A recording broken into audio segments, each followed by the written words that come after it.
छठ पूजा भारत के सबसे प्राचीन और वैदिक पर्वों में से एक है। यह पूजा सूर्य देव और उनकी शक्ति छठी मैया के सम्मान में की जाती है। इसकी शुरुआत के बारे में कई प्रामाणिक कथाएं मिलती हैं, जो त्रेता युग, द्वापर युग और वैदिक काल तक जाती है। त्रेता युग रामायण काल की कथा। जब भगवान श्री राम रावण का वध करके माता सीता के साथ अयोध्या लौटे, तब अयोध्या वासियों ने दीपावली मनाई। दीपावली के छठे दिन माता सीता ने सूर्य देव की उपासना की और परिवार की सुख समृद्धि की कामना की। इस पूजा का कारण यह था कि रावण एक ब्राह्मण था। जब श्री राम ने उसका वध किया तो उन पर ब्राह्मण हत्या का दोष लग गया। उस पाप से मुक्ति पाने और राम राज्य की स्थापना से पहले आत्मशुद्धि के लिए श्री राम और माता सीता दोनों ने छठी मैया का व्रत रखा। उन्होंने कार्तिक महीने के शुक्ल पक्ष की षष्ठी तिथि को व्रत किया, नदी में स्नान किया और डूबते सूरज को अर्घ्य दिया। रात में माता सीता ने सूर्य देव की बहन छठी मैया से आशीर्वाद मांगा कि आने वाला युग सुख, शांति और धर्म से भरा हो। ऐसा कहा जाता है कि इस व्रत के प्रभाव से श्री राम सभी दोषों से मुक्त हुए और उसके बाद राम राज्य की स्थापना हुई। एक ऐसा युग जहाँ हर युग न्याय, प्रेम और खुशहाली थी। इसी वजह से माना जाता है कि छठ पूजा सबसे पहले माता सीता और भगवान श्री राम ने की थी और तभी से यह पूजा हर साल सूर्य देव और छठी मैया के सम्मान में मनाई जाती है। द्वापर युग महाभारत काल की कथा। महाभारत काल में दो महत्वपूर्ण प्रसंग छठ पूजा से जुड़े हैं। पहला ये, कर्ण हमेशा अपने पिता सूर्य देव की पूजा बड़े श्रद्धा से करते थे। कहा जाता है कि वे हर सुबह नदी में स्नान करके जल में खड़े होकर सूर्य देव को अर्घ्य देते थे और उनकी उपासना करते थे। सूर्य देव की कृपा से ही कर्ण को अद्भुत शक्ति और दिव्य कवच कुंडल प्राप्त हुए थे, जो उन्हें अजयी बनाते थे।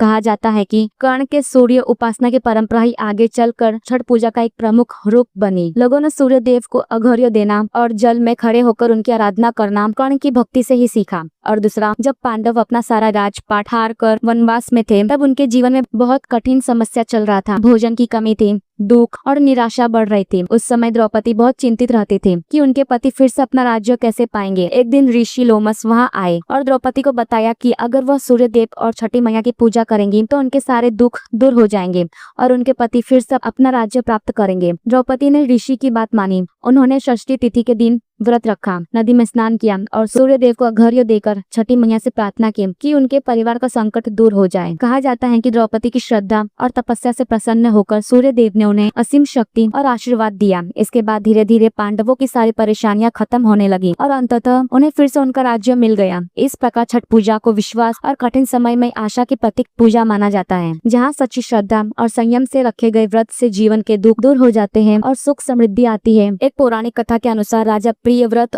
और रानी मालिनी के कोई संतान नहीं थी। उन्होंने ऋषि कश्यप की सलाह पर षष्ठी देवी यानी छठी मैया की आराधना की। देवी प्रसन्न हुई और उन्हें पुत्र प्राप्त हुआ। तब से यह परंपरा आरंभ हुई कि संतान सुख और समृद्धि के लिए छठी मैया की पूजा की जाए। छठी मैया को सूर्य देव की बहन और प्रकृति की शक्ति माना जाता है। वे संतान, स्वास्थ्य और समृद्धि का अधिष्ठात्री देवी है। वे मातृत्व और जीवन की रक्षा का प्रतीक है। इसीलिए यह पूजा स्त्रियों द्वारा विशेष रूप से की जाती है, परंतु पुरुष भी समान श्रद्धा से इसमें भाग लेते हैं। छठ पूजा केवल एक धार्मिक अनुष्ठान नहीं, बल्कि आत्म संयम, प्रकृति सम्मान और कृतज्ञता का पर्व है। इसमें उपासक 4 दिन तक तप और शुद्धता का पालन करता है। नदी या जलाशय में खड़े होकर अस्त और उदय सूर्य को अर्घ्य देता है और आभार व्यक्त करता है। इस प्रकार छठ पूजा न केवल सूर्य और प्रकृति की उपासना है, बल्कि मानव और ब्रह्मांड के बीच संतुलन का प्रतीक भी है। एक ऐसा पर्व जो हजारों वर्ष से अनवरत चला आ रहा है।